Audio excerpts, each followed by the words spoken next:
ভাই আমাকে আর কিক দিও না, আমি তোমাদের সাথে আর গেম প্লে করতে চাই না। তবে আমাকে 2 থেকে 3টা মিনিট দাও, আমি কিছু কথা বলে যেতে চাই। তোমরা আজকে কাকে নুব বলছো? আমাকে? তাহলে তোমরা হয়তো ভুলেই গিয়েছো যে তোমরা যেদিন প্রথম এই গেমটা ইনস্টল করেছিলে সেদিনও তোমাদের লেভেল কিন্তু অন ছিল, আর সেদিনও তোমরা আমার মতোই সাদা জামা আর এই কালো প্যান্টটা পরেছিলে। সেদিনও তোমাদের কাছে কোনো গান স্কিন আর কোনো ইমোট ছিল না। সেদিনও ঠিক আমার মতোই তোমরা অসহায় ছিলে। আর আজ দেখো তোমাদের কত অহংকার আর গর্ব। শুনেছি অহংকার আর গর্ব নাকি দেশলাই কাঠির মতো, কিছু জ্বালায় চুলা আর কিছু জ্বালায় স্বপ্নের ঘর।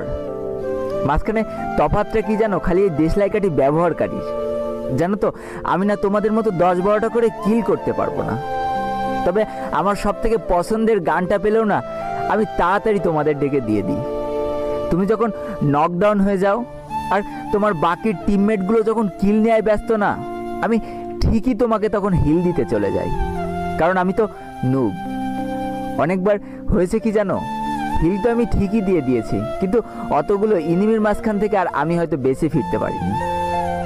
তাতেও আমার কত আনন্দ যে আমি আমার পুরো টিমমেটটাকে তো হিল দিয়ে দিলাম, সে তো বেঁচে আছে, সে একাই খেলে দেবে। কতবার নকডাউন হয়েছি কিন্তু কারো কাছে বলতে পারিনি অধিকার নিয়ে যে আমাকে হিল করে যাও। কেন জানো তো? কারণ আমি কখনো চাইনি যে আমার জন্য আমার পুরো টিমমেটের কোনো অসুবিধা হোক। চুপ করে দেখে যেতাম যে আমার লাল এইচপিগুলো আস্তে আস্তে কমে যাচ্ছে আর আমি মারা যাচ্ছি, কিন্তু তবু আমার বলার সাহস ছিল না যে আমাকে হিল করে যাও। আমার যতই এইচপি কম থাকুক না কেন, আমার ব্যাগে যদি একটাও মেডকিট থাকতো না, তবু আমার পুরো টিমমেট চাওয়ার সাথে সাথে আমি ব্যাগ খুলে দিয়ে দিতাম।